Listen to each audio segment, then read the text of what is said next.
Product licensing can sound almost too good to be true. You come up with an idea, show it to a company, and potentially earn royalties. And because of that, people usually fall into one of two camps. They either think that product licensing is a scam, or they think it's super easy. The truth is, it's somewhere in between. Today, we're going to break down the big myths that keep inventors stuck, spending money in the wrong places, and never taking action at all.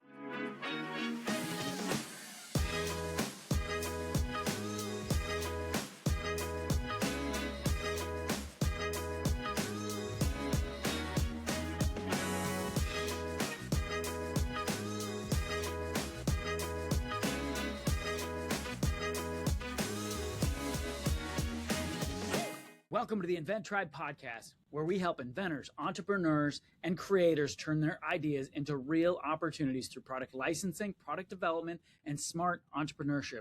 I'm one of your hosts, David Fidoa, and I've licensed 6 of my own products, and I've helped coach and teach 196 inventors to close their own licensing deals. And I'm Ian Navin. I'm an inventor and mechanical engineer with over a decade of experience developing products that fly, drive, launch, and defend.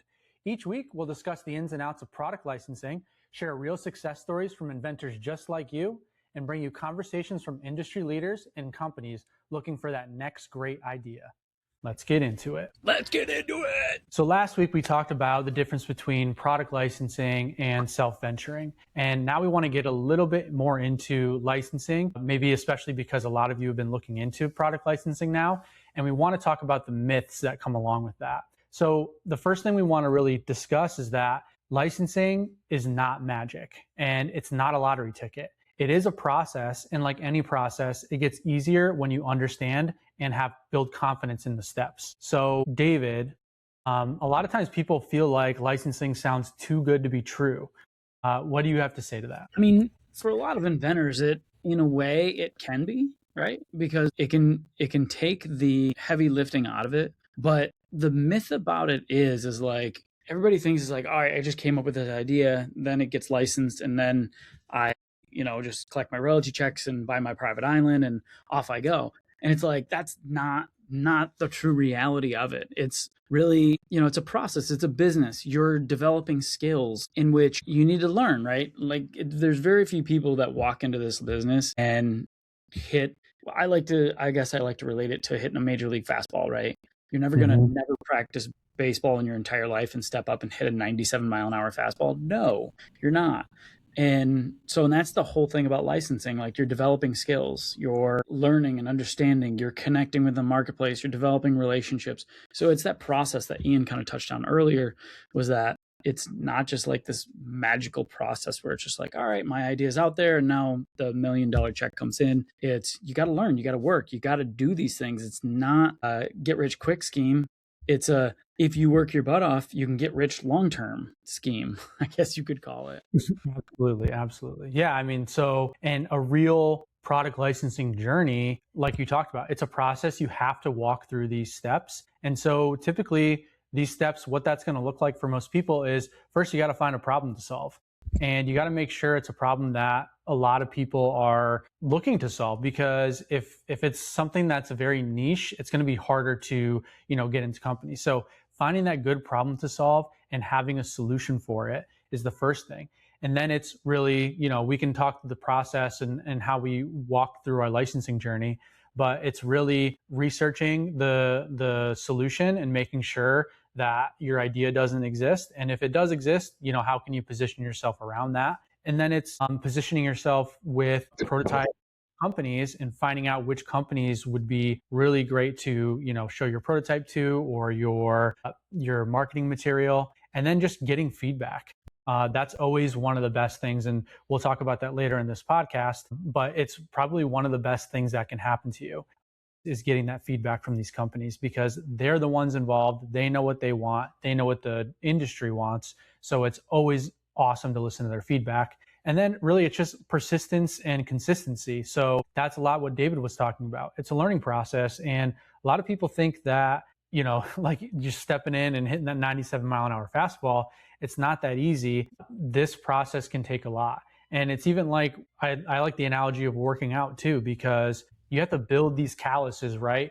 Going through all these steps, and, it takes time. And a lot of inventors get stuck at certain steps, and there's reasons for that, which we can talk about, but you got to build those calluses. It's like working out in the gym, and, pumping that iron, and it's about consistency. If you just go work out one day, every month, you're not going to see results. But if you You're do gonna be it day sore. after day, what'd you say? You're just going to be sore. You're never going to build muscle. Sore every single time. You're never going to hit that. So you got to build those calluses. And when you build those calluses, things get easier. It's just about consistency. So licensing is not, go ahead. I just want to throw in another piece of 2 cents is that, like, to give you context, because, like, obviously we use analogies for learning and understanding, but like a hardcore aspect of licensing is marketing, right? And when I got started, I didn't necessarily understand marketing, or I didn't understand that process of what it does, how it works. It's just like, all right, market your product. It's a bit abstract if you've never done it before. Absolutely. And so once I first made marketing material, right? I made a sell sheet, I made a video, I made these different things, and I sent them out, and they weren't impactful, they weren't emotional. And one of the ways that I look at marketing is transfer of emotion, right? And so I have this emotion about my product. I'm super excited about it. It wakes me up at night, and like I think about it all the time. I think about how it can impact my family. And beyond that, it's like there gets to be a point where that emotion starts to bubble up into the real world, and I start listening to podcasts, I start reading books, I start building prototypes, right? It's emotion is in here, and then it comes out into the real world, and you start to do things. And all marketing is bottling up that emotion and being able to deliver it to somebody else so that when they see it, they're like, I get it. They get that same emotion, and that emotion builds in them, and they start taking actions in the real world. And as a licensee, what that looks like is they get excited about it, and they start getting pricing done. They start talking to their buyers. They have these conversations. They start pushing the product forward. And that's what marketing does. And so, like, to bring it back to the beginning of the conversation of like the context of what that really means is when I built marketing material of one of my products, specifically my beer pitcher, I did not connect. I did not understand how to connect emotionally with people. And so when I showed people the product, everybody said, so what? And they didn't get the value proposition that I was delivering. And in my head, I could see it and I could understand why it was so valuable. And when I talked to a friend and I showed them what I had, they're like, what does this even do? Like, they didn't understand how the product worked and how I was delivering value. So then it clicked in my head. I was like, all right, I've got to figure out a better way to communicate. And then I made it honestly ended up being like a 23-second video. And it was like, I was walking. So it was terrible, like, movement. There was people cussing in the background. It was in a bar. This is back when people used to smoke in the bar. Like, it was just a terrible video in terms of like videology, but it communicated the benefits of the product. I took it right from my phone, no editing, sent it over to the company. Company loved it. I got calls back on it. It told the story, it conveyed emotion, and it nailed every single part and piece of that. And that's what we're talking about, is building skills. So it took me time. It took me pitching to companies and then understanding, all right, this is not working. So I got to build the skill, or I got to understand this. And so that's what we're talking about, is you don't just walk up and hit the fastball, is you build muscle, you build calluses, you learn how to pitch, you learn how to communicate, you learn how to build marketing material, you learn how to file PPAs. So, right, we're building all these skill sets. And then once you're in the game, now you have this pedestal to stand on where you can actually hit that 97-mile-an-hour fastball when it shows up. Absolutely. And you're hitting the nail on the head with the marketing too, because a lot of the students come in and they get slowed down at the marketing stage because they think they need to have perfect video editing skills and all this stuff. But once you show them your emotional building video that you did, that the quality is horrible, no offense, but it gets the emotion across, and everybody thinks they need to, I mean, even at the prototyping station, people think, or process step, they think they need to get all these CAD skills and learn this like new software and everything. But it's so much more simple than that. And it's because a lot of times people, that emotion that you're talking about, a lot of inventors are able to put that into their product and actually stifle themselves when moving on to the next step, because they get closer and closer to getting that, realization that someone's going to judge their product, someone in the industry. But a lot of times they have a hard time conveying that emotion in the marketing material. And I think we'll have a really good podcast talking about marketing material. Oh yeah. But let's like get into, I guess, the first myth. So the first myth that we hear a lot is that you need a world-changing idea, this like novel idea that no one's ever thought of before, and it's just groundbreaking. So what's really the truth of that? Let's crush that myth, and let's go through this whole thing and crush every single myth. Oh yeah. Okay, so world changing, like most of the deals that we see are slight variations on existing products. And to tell you the reason why, look at it from a company's perspective. And so a company that is, let's say, selling hammers. Got to get my hammer out every single episode. All right. So let's say they're selling hammers. Well, this is a Stanley hammer, and this Stanley hammer, they know, let's say they sell 10,000 Stanley hammers a month. And if you bring them your improvement on hammers, they look at it and say, all right, well, this improvement can increase our profit margin or increase our market share, where we project we could sell another 4,000 or another 5,000, right? Another 40-50% increase in our monthly sales. Well, they can calculate those things. They have a better understanding of how those work, where if you come to them with something completely revolutionary, something nobody's ever seen before, they have to look at it and say, well, we have no idea how many we can sell. Mm-hmm. We don't know what our volume would be. We can figure out how to manufacture it. We can figure out the cost to manufacture, but we don't even know what sales price we can get for this. Because right? One of the first steps that a company does when they see a new idea is they do a feasibility and a market analysis. And they're looking to, like, how can they compare an idea that they have no idea if people actually want it, how it's going to perform, when they have nothing to compare it against?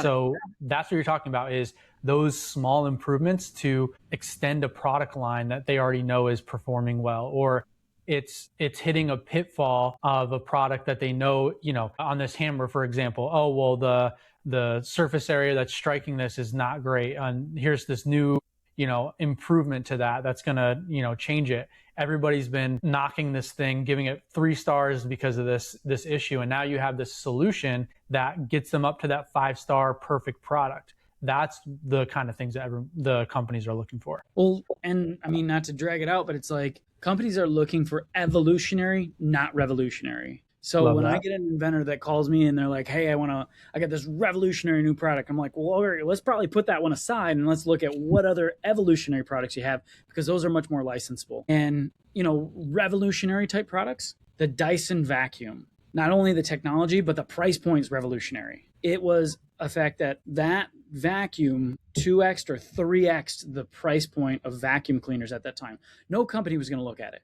It wasn't a licensing deal. That was kind of like this completely different market of product and product innovation. And yeah, it came to market, and yeah, it was super successful, but those are the unicorn type products. And so when you look at more of the other products that come to market, everyday products all the time, most of them are evolutionary. They take the next step forward in the hammer, the screwdriver, the normal everyday tools, the normal everyday things that we use, and they're just evolutionary steps forward, and they license them and they pay you a good royalty on that. And that, as a probability, is more common than those unicorn type deals. Absolutely. Yeah, you're totally right. So you don't need to reinvent the wheel. You sometimes just need to make the wheel easier to use.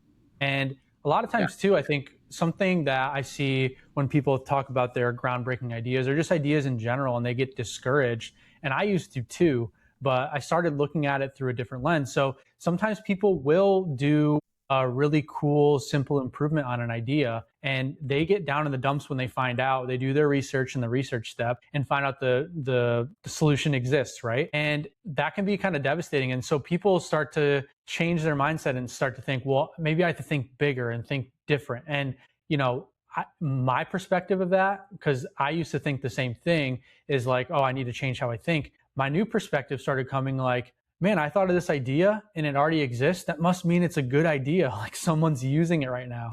And flipping that switch and kind of understanding that, it is kind of devastating, but at the same time, that you're on the right track. And so maybe you just need to switch your thinking on that and come up with a different way to use that wheel, or easier way, even easier than what that other inventor or company came up with on this product. So don't get discouraged on your ideas. You don't need anything revolutionary, get it evolutionary, just like David said. That's a perfect line, and you're gonna be okay. Mm-hmm. Well, I mean, let's go to myth number 2. We can go on tangents all night long, but myth number. I got myth number 2 for Ian. You got it. I need a perfect prototype before I can move forward. Yeah, this is a really big one. And this is, I think, one of our biggest steps that people get stuck on Mm-hmm. is in the marketing phase, in the kind of design phase, you're building prototypes to test out your idea, see if it functionally works. A lot of times, and people don't realize this too, a prototype isn't always a physical functional prototype. It can be a visual prototype, right? I mean, not everything is like this whole mechanism that you're trying to make. So using tools at your disposal, doing sketches, anything like that can be considered a prototype. So a lot of times people think that that is the end all be all, and they want to get that, bring that visual prototype to life and make sure that it works and show that it's this, perfect product. But in reality, a prototype can be very helpful, but it's not always the first step. And it's not always the first best investment for you, because a lot of inventors will spend too much money in this step and they'll spend too much time. And I think a lot of it's because most of us being creative, we love building stuff. We love tinkering. It's probably one of the most fun parts of this whole thing, other than coming up with the idea, right? No, it's getting those royalty checks. Okay, so step into that. But in the process, you're going through like, okay, I have this great idea. I researched it. I don't really see it out there. I think it's a good idea that I can move forward with. Now let's start like figuring out a little bit more, refining the design and kind of getting something that works, because I have my marketing material coming up. So I'd love to have a prototype that in the video can, showcase the function and the idea. And a lot of times they'll spend way too much time, spend money on buying 3D printers or paying somebody to make this thing. In reality, companies expect the prototypes to just be that, prototypes, right? You can make stuff out of the Frankenstein method is one of the ones that we recommend the most. So that's taken anything you can. If you're trying to make a pair of tongs, right? Maybe that's a new revolutionary idea. You could tape 2 forks on the end of like a chip clip, and there you go. It shows the function, shows how it works, but it's not in the final shape of what tongs would look like. But as long as the company, the potential licensee can understand the function, that's what they're looking for. Using cardboard, glue sticks, anything you can come up with, get crafty, and that's kind of where you need to go. And to kind of, I want to point something out that you said that is very important, that shows so if you guys rewind your video about 6 minutes or so, maybe 5, Ian started out saying, when you're building a prototype in the marketing phase, most inventors build a prototype to build a prototype. Ian and I and the inventors that we work with build a prototype for marketing. And that is a completely different mindset. You see, because when you're building a prototype for marketing purposes, it means you're looking at it through the lens of ways to communicate it. And so like, that was such a small component of what you said, right? It was just 2 words of like in the marketing phase, but it's a perspective shift, because most inventors are like, oh, I have this idea, I'm going to go patent it, and then I'm going to go prototype it. It's like, no, there's so much more other stuff to the process. And if you understand the fact that it's got to come in the marketing phase, when you're trying to figure out how do I pitch this, how do I communicate it, well, then you're building a prototype for a different purpose. And that is what makes a lot of inventors successful. Yeah, and you're totally right. And so we're building it for the marketing material. So a lot of inventors are trying to build it so that this is the exact product that the company is going to, take and bring to market. And in reality, companies expect to redesign your prototype and make it to, they have product development teams. This is the whole point of us doing licensing, is we're coming up with the idea, we're showing that it works. It doesn't need to be pretty. They don't mind ugly prototypes. They want to see something that works, and they're going to take their own team and own processes and make sure that it works. And that it looks pretty, right, for the market. That is not our job. That is the whole point of being able to leverage these $1 million, $1 billion infrastructures of these companies. Sometimes the inventors that we work with, they try to do too much, right? They try to understand in depth about how to manufacture it, how to get the perfect design. And in reality, that's what we're trying to leverage with these companies. So you shouldn't go all out on that. And one other point, David, that I think you'd be really great at explaining, because we talk to our students a lot about this, is there are some times where we recommend not prototyping. So it's kind of that decision, like, should I prototype? Should I not prototype? And maybe you can kind of expand on when you would recommend a prototype versus not. Yeah, no, of course. And appreciate you bringing up that component of this conversation. So, to prototype or not to prototype is one of these questions that has partly to do with the inventor skill set, right? And partly to do with the product. So there's some products that I don't know how to make personally, right? I would need to hire somebody like Ian. Ian, you have a lot of skill sets. You understand CAD, you understand 3D printing and prototype making at a very high level, where like I am more of the duct tape it together and hope that it works. But like mostly anything technical, I can't do. And so when I'm working with inventors and when we're working with inventors one on one, it's like, well, what is your skill set? Partly, right? Because there's some inventions you can just look at it and be like, yes, that works. We like it. We want to move forward. There are other inventions that are a little more technical. And those technical inventions, sometimes the company wants a demonstration. But if that demonstration or you being able to build that prototype makes it so that, you know, you're investing $5, $10, $15,000 in the product, it's like, let's figure out if somebody's interested first. A good example was I had a grill knob. This was, Ian, you've seen that video, right? Yeah. So the grill honestly, knob. That's the one I love that video, by the way. That marketing, it's one of the best like uses of just video editing to show a function of a product that didn't actually work in real life, that you could totally understand how this thing works. So I'll let you continue with it, but I think it's one of my favorite videos that you have. Oh, good. I'm glad. So I had this idea that after you grill, a lot of people will leave their grill on to burn the food off that's in there, right? And a lot of people forget. So their grill heats up to 700-800 degrees. It's dangerous, one. Two, it's, you know, you waste all your propane and then you come back to your grill a week later and you're like, oh my God, the valves are all on and the propane's all gone. And you're just like, dang. All right. And so it was this concept of essentially like an egg timer built into the knob. And so you push it in and it hits a timer and then the timer recedes back. And as soon as the timer hits, it closes the valve. And so it essentially turns your grill on for, we called it afterburner. It burn it off all the food in the grill on an egg timer and bam, close the valve. And so I'm not going to make gas valves that turn on and off. I'm not going to build this grill, right? Thousands of dollars in prototyping and valves and right. And it would take so long. And I was like, I just want to find out if company's interested. So I did this stop action video where I built up like the danger of it, right? Problem, solution, my solution, afterburner, wow, yay. And so then it's like, I did the motion, right? And I set the afterburner and then I took a shot with the camera and then I'd turn it a little bit, take another shot, turn a little bit, take another shot, turn a little bit, take another shot. And then I edited them all together. So it looked like a timer that was slowly coming up to a close. And then when it closed, the flames all went out. And so that was the video. Pitched it to companies, grill companies loved it. They're like, this is awesome. We want to do it. You got to figure out how to build it. As we were trying to figure out how to build it, they realized that it was a big liability issue. The egg timer didn't go off. They had a 800 or 900 degree grill sitting on somebody's deck for however long it was. And so they ended up dropping the project because of liability purposes. But thing is I could have gone through 3 months, $10,000, $15,000 building this thing out to figure out that it's a liability issue. And instead, I did a stop action video on my phone and just shot it really quick, sent it off to the companies, obviously filing my PPA, and then having conversations and finding out they're like, we love this. We want to pay you 5% on every grill we sell. I was like, wow, that's amazing.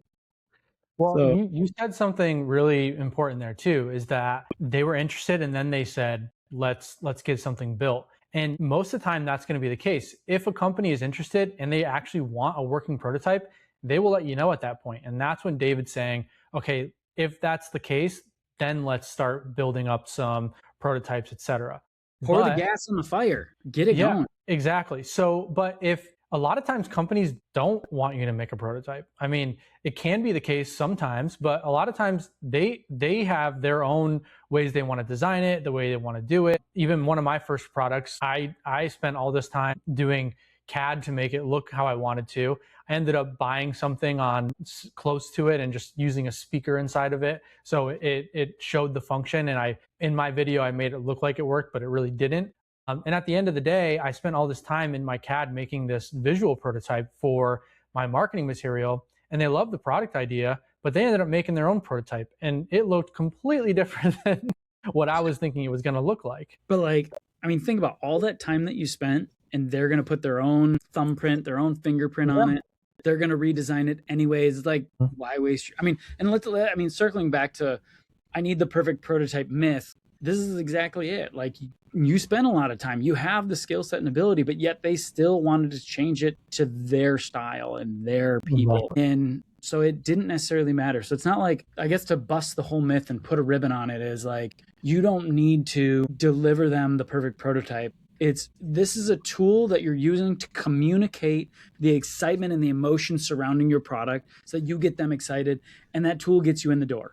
And then you're having conversations around how to build it, how to move forward, how to create this into a product and a royalty producing innovation. And so prototypes in the world of invention are, I feel, overbuilt and not necessarily directed at the purpose that they truly are, which is for marketing and communication. Absolutely. And we'll probably have another podcast on prototyping too, because I'd love to show one of my products that I did, and we went over in a webinar, but I built it 2 different ways, and I did a comparison of the time and the money I spent on one versus the other. And so one I 3D printed, the other one I used hot glue and cardboard, and at the end of the day, you can see that they both get the point across as to what I'm trying to do. So that would be a really cool thing I think we can show, and we'll get to that. But let's get that deal closed, and then we'll roll out.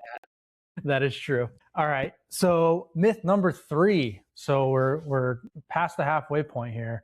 One of the biggest ones that we hear as well is, I need a patent before I can talk to companies. So David, let's get into that. Yeah, of course. And I mean, the real truth is, protection really does matter. Like, it does. This business, that's part of the rules of our game. But patent strategy also depends on the idea and the stage that you're in and the category. There's so many other aspects of, I need a patent. And here, let me give you the truth of it. When you go to family Christmas and you say, I got this product idea, what does crazy Uncle Louie say?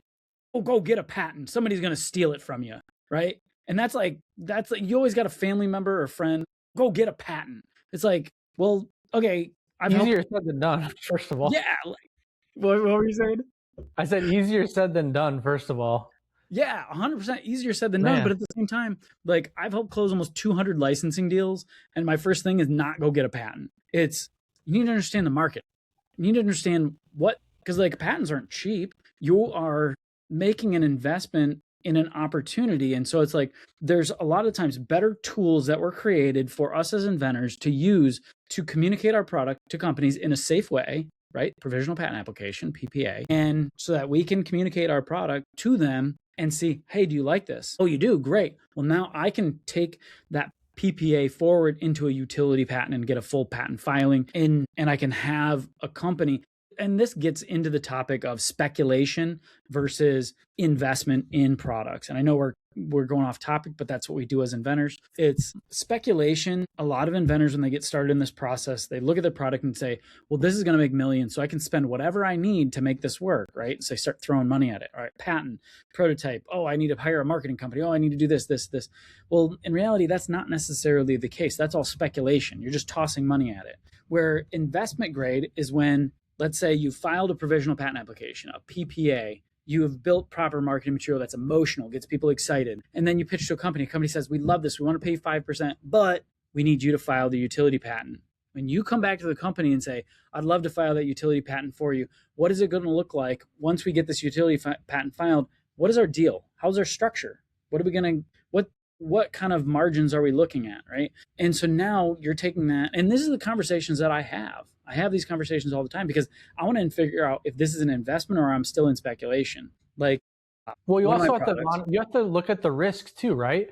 Because if you're looking at their margins and this product is only going to get, your royalties aren't really even going to pay for not even the cost of the patent itself, but all the upkeep fees, years down the road. All that.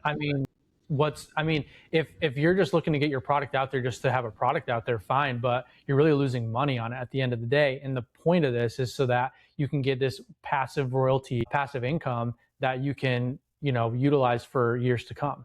Mm-hmm. And if you're And not making money, then what's the point? yeah, and I mean, I know some people that do it for fun, right? They've made a lot of money in their day and they're retired and they don't Sure. need money and it's a fun thing. But most of us here are not doing this just for fun, but doing it for fun and money. And so when we take that speculation and we try to turn it into a calculated investment, like I'll give you this scenario. One of my projects, I had a company that essentially they were like, yes, we love this, but we need you to invest in the patent and a more developed prototype, right? So I was about 7,000 into a patent, and I was about 3,000 into that prototype. So it was a $10,000 investment or speculation. But this is where I feel it turned into an investment. I had one company, so I had three companies interested. One company, the minimum royalty was about $30,000 a year, and the high end was about 150, and that was the medium sized company. The first largest company, their base wine was a little bit higher than that. They were like 40 or so,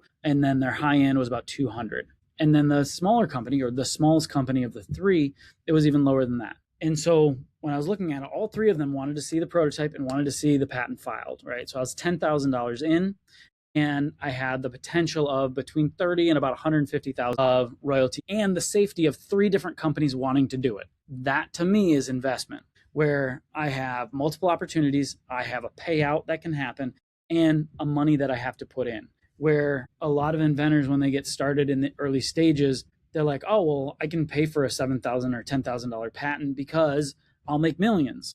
Oh, a $20,000 prototype, no problem, millions later. And it's like, that doesn't necessarily happen that way. And so, I mean, I guess we're getting way off topic, right? We're going into No, but speculation. it's good because we can kind of draw off what we just talked about with the prototype. You're not going to invest all this money in a prototype until you know a company's interested. And it's the Yeah. same thing for a patent. So there are tools out there to protect you. And really, okay, the whole myth that we're talking about is I need a patent before I can talk to companies. It's really you want protection before you can talk to companies. And there's other tools out there for much cheaper that can give you that protection to have those conversations and see if someone's interested. And if they are, and if they require a patent, because not every industry or every company is really interested in getting a patent on a product. It depends on the industry. But if they do, now you know, okay, now I need to evaluate the risk, the opportunity, the investment, just like David was talking about.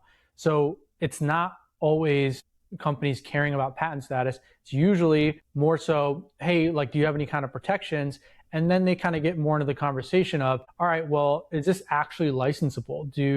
Does this product fit in our line? Does the customer benefit? Is there market potential? That is really what they're looking at. And so make sure that you're using the tools at our disposal, like the PPA, like David talked about, to see if a company is actually interested before making this large investment. Because I'm sure that there's been products out there that people got a full patent on, and then no company is really interested in it. Ooh, I worked with Inventors, this is years ago. I don't say I worked with them, I met them. And they had a full international portfolio, over $250,000 invested.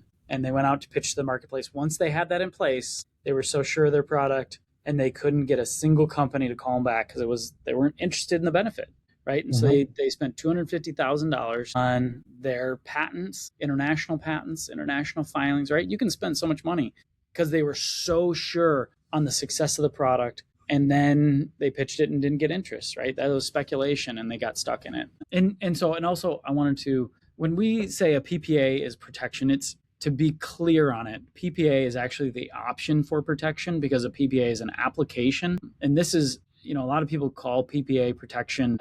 And we just want to be clear on our podcast that PPAs are not protection, but they are the option to protect it. They're an application that you file, and you have 12 months to follow through on it.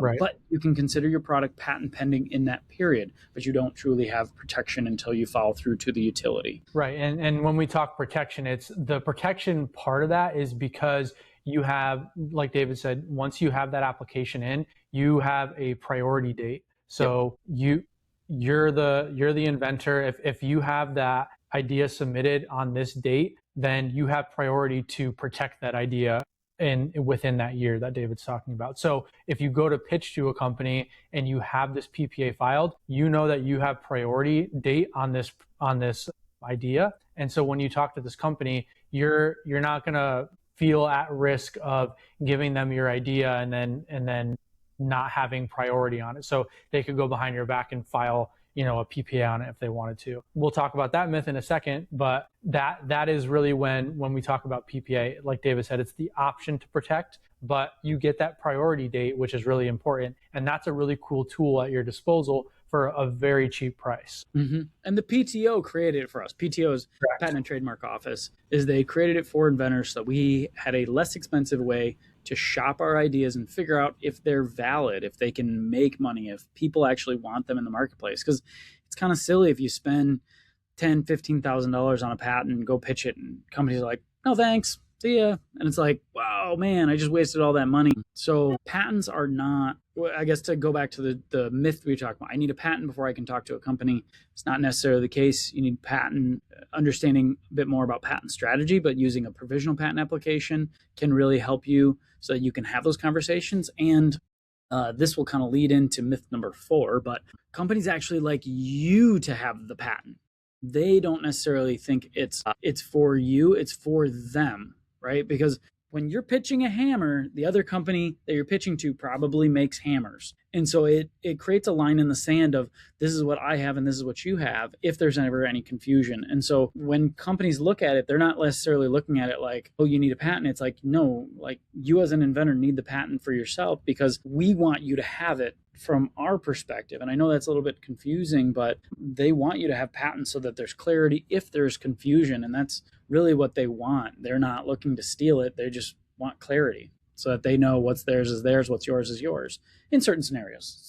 Some categories like clip strip, they'll say you need a patent and then it'll never come up again. It's not even in contracts. I think that's more like just seeing if you're a legitimate product developer or inventor that they want to work with. Mm-hmm. Or if you're just some kooky, you know, inventor like most of us, but we're all a little kooky. Yeah, so like you said, that leads into the next biggest myth is that, you know, I'm afraid to talk to anybody about my idea. Even if I have this PPA, what's to stop somebody from in a year from now just stealing my idea? Or I don't want to talk to a company at all because they're going to steal my idea. How can we bust that myth right there? Let's smash it. So I need to get my hammer, right? Yeah, I was going to say. I got to smash the myths. All right. So I was scared of this one. This one really got me when I got started. I didn't handle this one well because I was like, everybody's out to steal my product. I was so afraid. I didn't even pitch my product to people. I was like, I don't want anybody to steal it, so I'm just not going to tell anybody about it. Like it's so silly now to think about it, but at the same time, that was my emotions. That was my feelings. I was just like, I was so afraid of somebody stealing my product. I didn't want to pitch it to anybody. And, you know, if that's your feelings, I mean, you have to validate and say like, yes, I'm feeling this. So listen to this part of our webinar because it's emotion that I had and it was with me for a while. Like it slowed me down in such a big way. So there's a couple experiences that I had through my journey of licensing products that really made my reality of like companies stealing products, if it really happens or not, like what actually happens. So I built, if you can't tell, I'm a pretty big talker. I just like talking to people. And so when I'm working with my potential licensee, I'm just a chatterbox and I connect. And so they asked me in the early part of the deal, they're like, well, you know, what do you do? What's your day job? And I was like, I'm a waiter at a restaurant. And they're like, oh, that's awesome. Like they loved the story because it was like, here I am. And I remember it so specifically. He like painted the picture very well. He's like, you're like you're the American dream. Like you got your product under your arm and you're marching in here to make it a reality. I was like, yeah, I kind of am. Like, that's cool. So he loved it, right? Because think about it from their perspective, they're like at a job, at a day job, doing the thing that they have been doing day in and day out. And you're coming in to create your dream. And so like they love you for that one. And so, right, he knows that I'm a waiter at a restaurant. I create these products, I pitch them to him, and they loved him, wanted to license them. And so we go on, you know, a couple months later, we're working through deal process.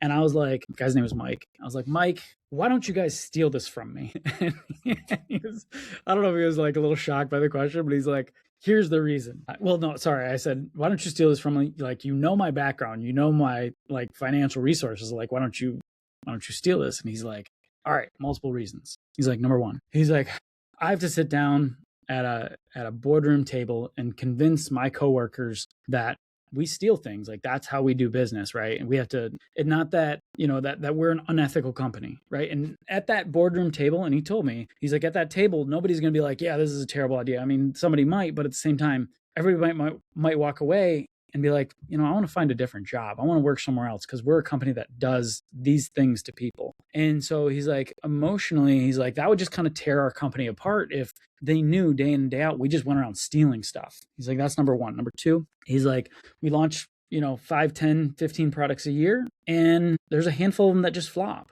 And he's like, I'm gonna steal a product from you and it has a potential of flopping. And he's like that doesn't make any sense. And he's like, I don't know who your uncle is. I don't know who your family members are. Like, you could have a whole war chest of cash behind you that could put up a very big lawsuit. So he's like, I could ethically tear my company apart and then have a flopped product and have a huge lawsuit on my hands. He's like, you brought us one idea.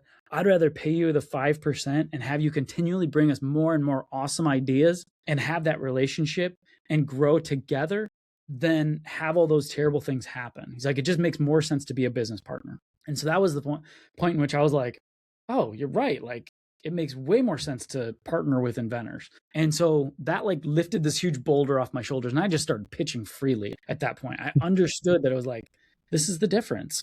So that's the big thing that I stand on for companies stealing products. And I hear, like, not to continually hammer on this, but like human nature and spreading stories, a story about a company stealing a product idea, right? And I've had inventors come up to me and they're like, oh, this company stole my product idea.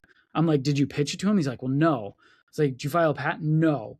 I'm like, well, how did they hear about it? They're like, well, I thought of it first. I'm like, then they didn't steal it from you. They just developed it. And so like, but that story, if you don't dig into it and ask the questions, spreads a lot faster, right? It's human nature to be like, oh, this company stole this product from me, right? And then you can go back and be like, I was at an inventor group meeting and this inventor invented this product and it was stolen by this big, nasty company, right? That's a story to tell.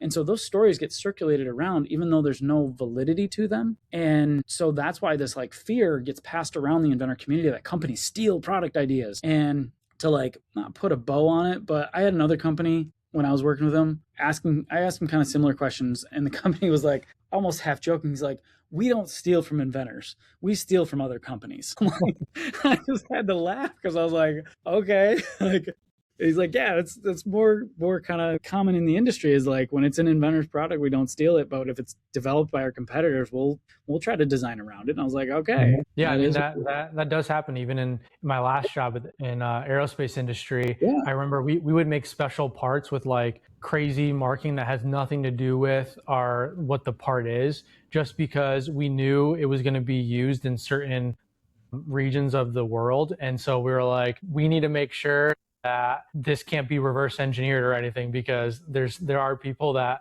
don't have the ethics and could steal this stuff. But yeah, I think the mentality behind it all is, okay, you know, don't just go freely, like just willy-nilly throwing your idea out, but you can't have that fear hold you back. You need to be strategic and be informed.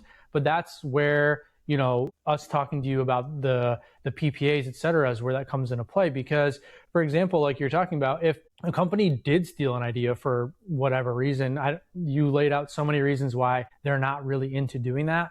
But if that were to happen, that is another reason why you want that PPA. You have that priority date. And if you end up actually moving forward with a patent, a full non-provisional patent on that, and you had priority and you see somebody else is using that idea, if you had that priority date, that gives you that protection against them for taking that idea. And it's not that they maybe took it from you. Maybe, like David said, they just thought of a similar idea and they developed it. Well, unknowingly, maybe they didn't know that you had the idea first. And now you can go back through the file date, the priority date that you have, and you can prove, hey, I had this idea first. And that's the protection for inventors. And so that's why we recommend, going back up to that myth 3, is getting that protection in place so that you can be, you know, you're informed, you're being strategic about sharing with companies, but you're not so fearful that you never get your idea out there. Mm-hmm.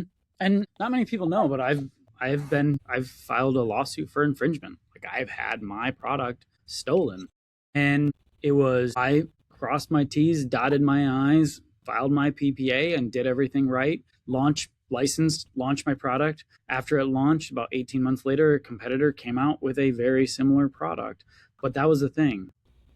Did everything right. And so then it turned into I now have 2 licensees. And so like that's the thing. It can happen, but if you do things properly, it actually can turn into a win. Exactly.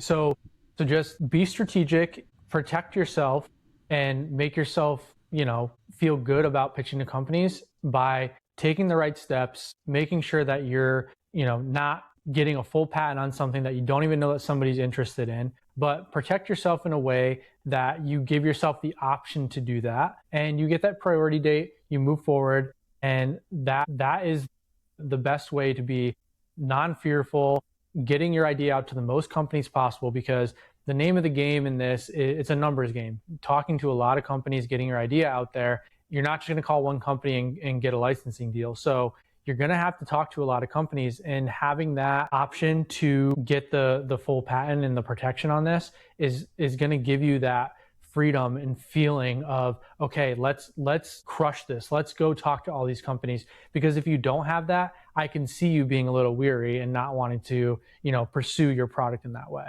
So, all right, I'll read off myth number 5 for Ian. Okie dokie, let's do it. I need to know exactly what to do before I start. So yeah, this one I can resonate with a lot. I think just as an engineer, oh my gosh, as an engineer and just like anything I do, I mean, there's even stuff like I'm doing home improvement stuff, and I'm pretty handy, but there's some projects I've never really done before. And I'm like, I need to watch everything on this. I need to know exactly what to do. And then I'll be okay. And I come to realize when I do that, like I was just renovating our bathroom and I did something similar. I'm like, I watched so many videos. I read so much stuff on how to do these things. And I'm like, I'll figure it out when I do it. And then I got my hands dirty, and then I figured out, okay, I'm not really that good at it, even though I watched all this stuff.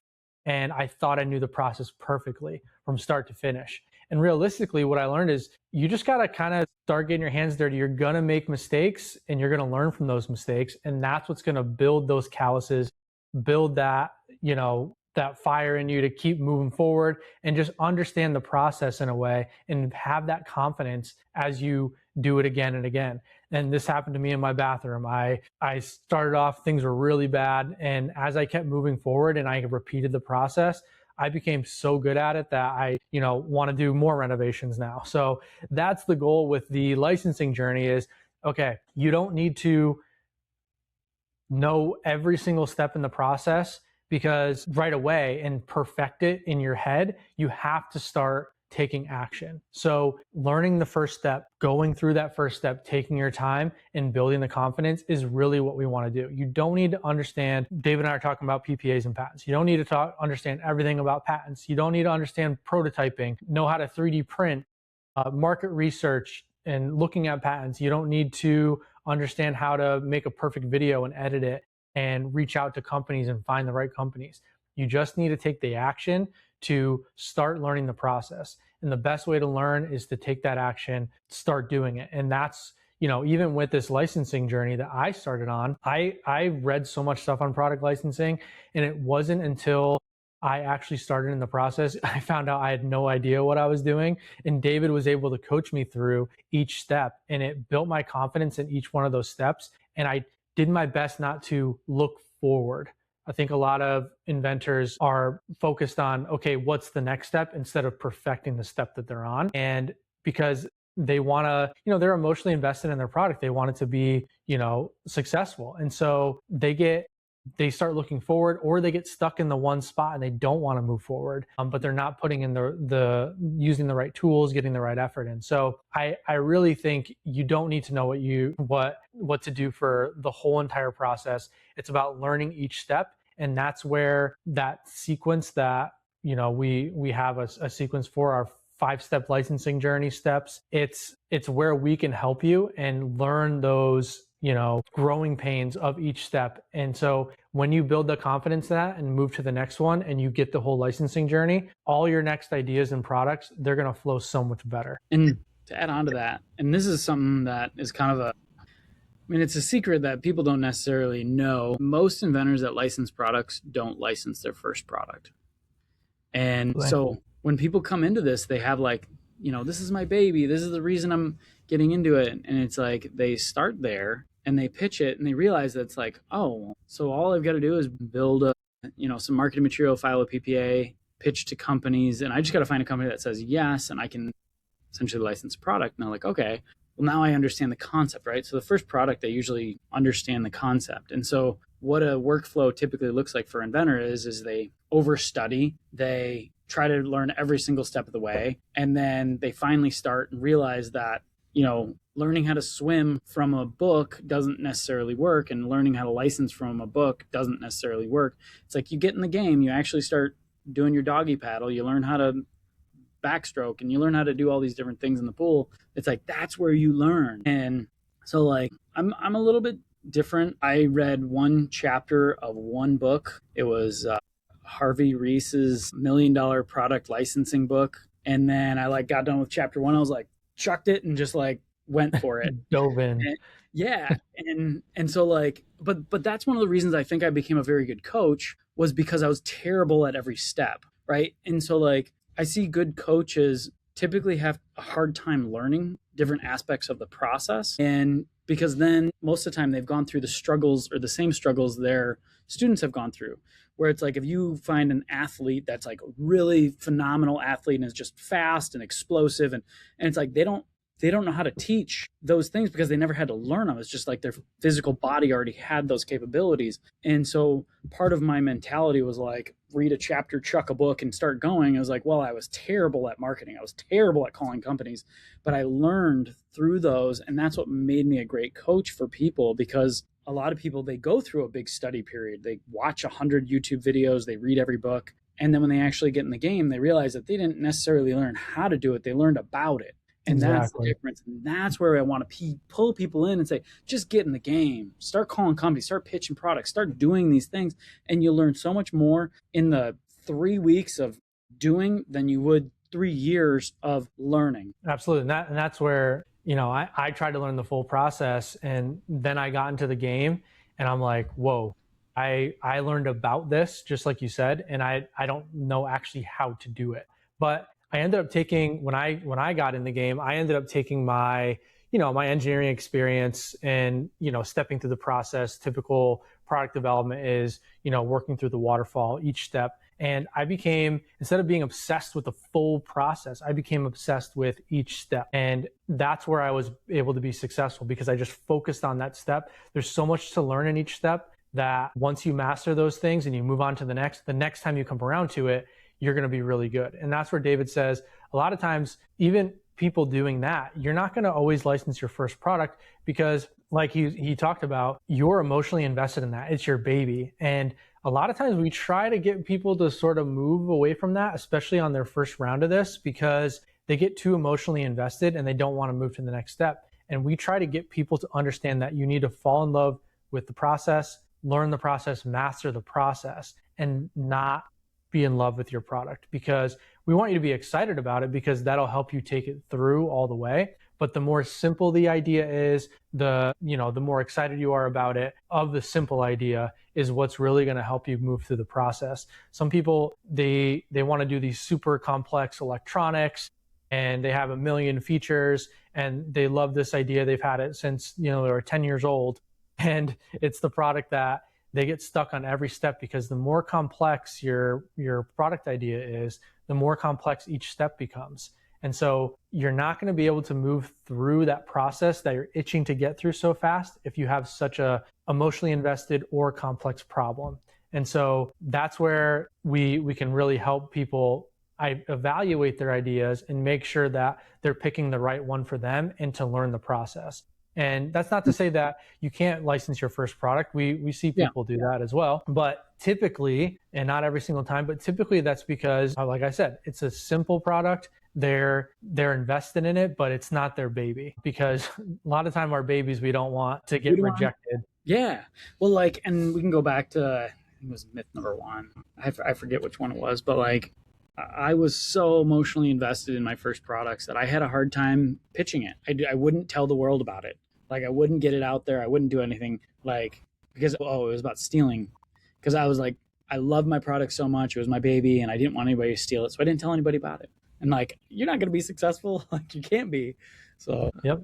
Yeah, we get students that get stuck in mostly like we talked about the prototyping stage because they want this thing to be perfect and show it to the company. And then, we've even had people that go to license a product that they've worked so hard on a prototype for, and then it comes out and then they're like devastated because it looks completely different than they wanted it to look. And it's like, that's not really what we care about. We care about the royalty check. So that's just another testament to not being too emotionally invested, not being too financially invested, and just making sure we're leveraging the company and how they want to bring the product to market. Because at the end of the day, that's what's going to make the money, not how we designed it. It's really the idea and the function. So yeah, you don't need to know every turn of that road trip before you pull out of the driveway, right? You just need to know where you're headed and what the next turn is. You don't, use that GPS to your full advantage. So I guess, is there anything else to cover on that myth? I think we kind of knocked that one out. yeah, no, I think we got that. I think a fun one to do is there are some other myths we want to talk about. Maybe we can just do like a rapid fire on some of these other myths and just say, is it a myth or is it a reality? And kind of just touch on it for a couple seconds. Yep. All right.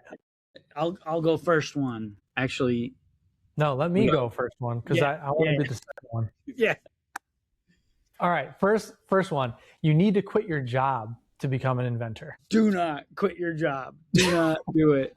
Well, and just to give you like the 30 seconds of it is, inventing when you start out licensing is a part-time job. It is almost impossible to make it a full-time job because let's say you got a list of 20 companies. You call 20 companies on Monday. You can call them again on Tuesday. But then when you start calling them again on Wednesday and you leave a message, well, you can't call them again on Thursday and you got to wait.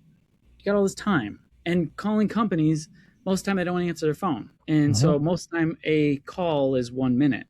And so when I say you're doing 20 calls, which is a lot of calls, 20 minutes, 30 minutes. And so everybody's like, oh, I'm going to quit my job or I'm going to take all this time off work to do this. I'm like, no, like just allocate 20 minutes a day. That's a lot. Even maybe 30 minutes. Like you can get a lot done in that time, especially if you're focused and you know the steps and the things that you're getting accomplished that day. So do not quit your job. You don't need to. You can do this as a part-time side hustle. This is where it starts. Once you build up a portfolio, once you build up context, then you can talk about moving into a full-time inventor. But to start, it's actually difficult to do this full-time because there is downtime in the process. Yeah, and quickly I'll say a lot of that downtime is because typically when you're first starting out, you need to understand the process and work through one idea. A lot of times, if you're trying to work through 5, 6, 7 ideas, like if you want to do this full time, you're going to need to. And you're never going to get that, like these products out because there's too much going on. You're going to lose your steps. You're going to lose your place. So focusing on one idea is the best route to go, especially when learning the process. And so not quitting your job, just doing this on the side, there's plenty of time for you to learn this process and focus on one idea. Yep. All right. Myth number 2, you need to be an engineer to be successful. True. No, I'm just kidding. That's just because I'm an engineer.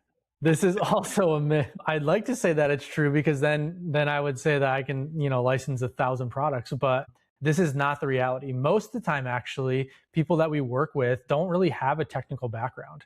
They just like to be, like most people like to be creative and they are perceptive of everyday struggles that people go through and problems and why there isn't a solution.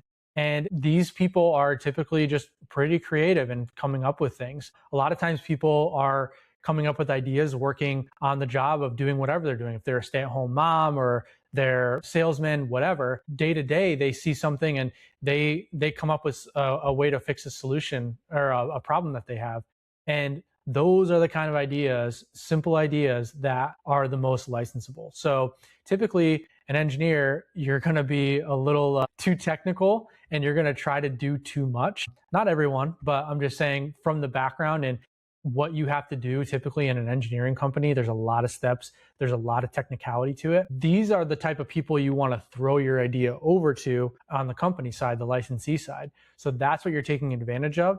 But typically being an engineer, you can get this done for sure. You understand the process, but you do not need to be an engineer. like I said, most people that we talk to do not have a technical background, are not engineers, and they are very successful in this industry. All right. So this one kind of touches on that, the first myth we had, but your idea has to be completely new. The revolutionary versus evolutionary. Most deals are done in evolutionary products, not revolutionary. So we kind of hit this one earlier, but yeah, it's mostly just new evolution to an existing product. It doesn't have to be completely new. It's hard for companies to license those types of ideas. So I'm always in the camp of kind of new in an evolutionary perspective, not new in a revolutionary, completely new way, right, to do things. Build something simple. Simple improvements are the way to go. One rejection means your idea is dead. Absolutely not. This is definitely a myth. The rejections are the lifeblood of getting your product licensed, I feel like. This is where you start learning the industry and understanding what they're actually looking for. Just because you get a rejection doesn't mean that your product is dead. It means that there's a reason why your product can't move forward. David has a lot of fun examples of this in his licensing journeys, but to keep it short here, those rejections are where you can get the most information to make improvements or find out why your product isn't working, and you can make that change. A lot of times companies say, oh, this is rejected because of so and so. And before I say that, a lot of times they won't tell you, but you should ask. That is where people just get down in the dumps. They see their ideas like, this isn't going to work for us. There's an opportunity there for a follow-up to understand why. And that doesn't cost them anything. A lot of times they're very forthcoming about that. And there have been times where inventors that we've coached ask this question, and it's actually something super simple that they can change. And they're able to get the product license with that same company that rejected them. So one thing that I always look at too is you're not always going to get a yes. This is a numbers game. We've talked about that. And so if you knew that you were going to get 100 no's before one yes, you would be calling companies left and right. You wouldn't care about these rejections. So I think it's okay to get rejections because it really just helps make your product better, tells you what the industry is actually looking for. Mm-hmm. And I had thin skin to get started. Like I took rejections personally and emotionally, and I didn't do well with them. Like I would get a rejection and I'd stop working on my project for weeks at a time. But then it finally kind of dawned on me that that wasn't very productive. And a rejection was a stepping stone to a yes. And so I just went out and collected my stepping stones and ended up getting deals. So 100%. And it's not personal, right? Like you said, they're rejecting the idea. They're not rejecting the inventor. So yeah, don't get down in the dumps on that. You actually want some rejections. You do. All right. See another one. So you should do research before spending significant amounts of money or investing a lot of money. Reality. Cool. This gets back to our little discussion on speculation versus investment and doing some research and understanding the marketplace. Great example. I had an inventor come to me and they had a product. They spent, it was between $10,000 and $15,000 on a prototype. And it was our first meeting. They set up a call. They're like, all right, I'm ready to move to the next step. And I was like, have you Googled this? He's like, yeah, I have. And I'm like, okay, go to Google and type in these search terms. He typed them in. And it was the product, right? And it wasn't the prototyper's fault that like the product was out there, because the inventor was paying him not to do research on the product, but to make a thing for him. And so the guy was like, oh my God, like I forget the exact number, but it was between $10,000 and $15,000 on this prototype.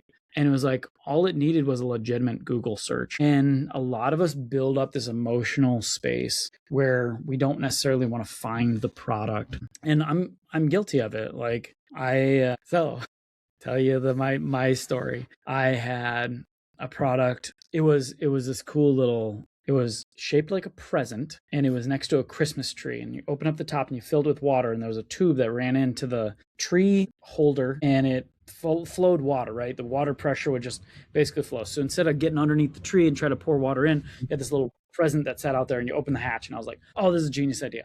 So I was like, all right, I love this idea. I think I can license it. And so I went out and I did some really crappy research, because when you do really good research and you find it, well, then you can't proclaim yourself the genius that you are. And so I did some very poor research, did a couple search terms, clicked around. I was like, all right, I am a genius. I have invented this, so I'm going to go license it now, right? So I built some marketing material, filed a PPA, went out, pitched to companies, and I got a company sent me back. It was just a link. And so at this time, I didn't know that anything about it. So I got a link, and I was like, oh man, I wonder what this is. And so I clicked the link, and it was a link to the product. It wasn't theirs, but it was lo and behold, it was like, oh my God, I can't believe, how did I miss this in my research? It was just me wanting to proclaim myself the genius that I was. And so I was like, oh man, it's already out there, right? So I spent, a couple months and a couple $100 on marketing material and PPA filing and all that stuff. And so I was like, all right, next product, slide that one aside. And so I had another product idea.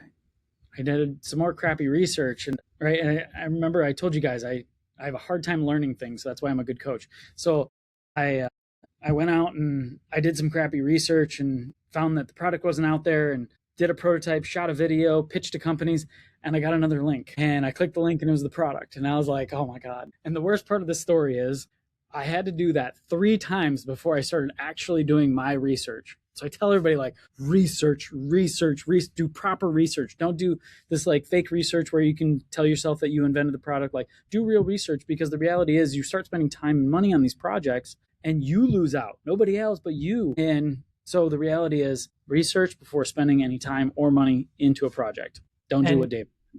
Yeah, and it's unfortunate when your idea is out there, but like I said earlier, sometimes if you look at it the right way, you did think of an idea that is successful. So you're on the right track. Just keep that mindset going and you're going to find something. But doing that research ahead of time and finding that is going to save you, because the relationship building with these companies, they're, if you keep pitching them ideas that are already out there, they're not really going to want to continue listening to you. They're going to be like, oh, this is the guy that keeps pitching us things that are already out there. Yeah. So oh my gosh. So it really is, it's going to save you, because it'll make you look more legitimate when you're going to a company to pitch an idea that isn't already existing. So yeah. And like you said, it's hard sometimes to do the proper research, because a lot of times you're in a certain box of, I came up with this idea, I know exactly what it does, and you come up with these terms in your head about how to describe it. And it's not until you talk to somebody else about it that they're like, oh, well, you could use these terms to search it, for example.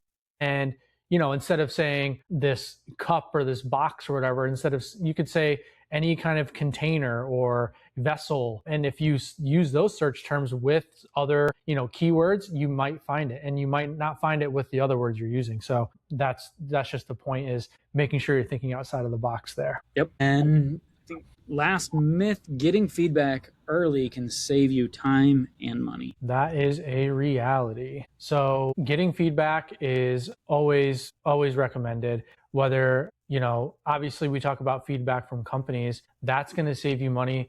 Getting that feedback, understanding if you should go ahead and make a prototype or you should go ahead and pursue a patent, that's going to save you a lot of money. But also getting an opinion on if your idea is worth pursuing. And so that is where coaches like us or inventor communities are really good to talk with and get some advice before, going to shop your ideas and see if you have something worth pursuing. Because a lot of times, if people don't know the process, they're going to start spending lots of money thinking that they're going on a journey of, self-venturing, for example, and that's not really the journey they want to go on, because they think that's the only path to this. But product licensing is a viable journey. It's not magic like we talked about. It is still a process, but getting some advice on it beforehand and learning the process, learning the steps is going to save you not only money, but a significant amount of time. Mm-hmm. And so to give you a concrete example in kind of closure here, I had pitched a product to a company, and it honestly came out of frustration, but as you guys know, I'm a talker. And so I had kind of built a relationship with the company that I was pitching to. The guy's name was Jim Smith, right? Yeah, I think it was Jim Smith. Sounds like a fake person. I know, right? And that's why I always have to like confirm it in my head that it was, because it was like, if you made up a name, what would you make up? It's like John Doe. Well, so like Google this. It's the most common name in the world, or in the United States, is Jim Smith. Is it? I thought it'd be John. It's James Smith. And it's up there. So I had made a good relationship with this guy, and I'm out pitching this product. And I keep getting rejected. And out of frustration, I'm just like, I call the guy and I'm like, hey, so what's like, I didn't say it like this. I was like, what's the deal? Right. I didn't say it like that, but I was like, hey, Jim, I really appreciate your time and looking at this, but I was wondering, could you help me out and tell me like, why is it that you guys don't want to move forward with this? And he's like, it's too wide. I'm like, what do you mean it's too wide? And he's like, it's too wide to fit on the shelf where we need to put it. And I was like, so you're telling me if I deliver the same benefit in a thinner like concept that you would license this? They're like, yeah. He's like, I love the concept of it. Like, I think this is a great product. Gives us a new category to be in. And he started going on about all the benefits, but he's like, it's too wide. I'm like, all right. So if I make it thinner, you guys are on it. He's like, yeah. Hang up the phone, take the prototype, cut it in half, reshoot, shot my video again, sent it back to him in like 4 hours. And he's like, yeah, we love this. Let's go. And we ended up doing a licensing deal. That was my first licensing deal. But that's what we call the yellow brick road. It's like they will give you the feedback you need to get to where you want to go. But most inventors are too afraid to ask. And that is it. If you just get in there and get in the ring and want to ask the question, why is this not something you want to license? Then they give you the information. Then it's like it gives you a path to fix whatever it is to get your deal done. Absolutely. Or yeah, I mean, and whether it's with that company or a different company, right? Right? You can repitch to everybody else. They're the ones that know the industry that you're pitching to. We're not going to be, professionals, experts in that exact industry, but they're going to understand what works, what doesn't. They pitch ideas in this industry all the time. So getting their feedback is some of the most valuable stuff that you're going to get from a company. And whether they'll take the idea after you make the improvement or not, it's still going to make your idea more, licensable to any product or any company in the industry. Yeah. I mean, Jim Smith here had 20, 30 years of experience, right? He's seen hundreds of products. He's taken hundreds of products to market. It's like when he sees it, he understands what it needs to be and what it has to have to be licensable and be deliverable to their consumers. And so it's like, why would you not want that advice? Just most people are afraid to ask for it. Just ask. Just ask. All right. Well, I think that tackles all the myths there. So, I mean, we talked through a lot of myths here, but maybe the biggest myth is that you have to know everything before you begin. You do not. You just need to avoid expensive assumptions, get the right information, and take the next informed step. So if you have an idea sitting in your notes app right now, do not let uncertainty keep you there indefinitely forever. Start by learning, asking questions, and getting a clear path to the problem you're trying to fix. And if you want help figuring out the next step, visit inventtribe.com. We can help you evaluate your idea, understand your options, and move forward with a clearer path.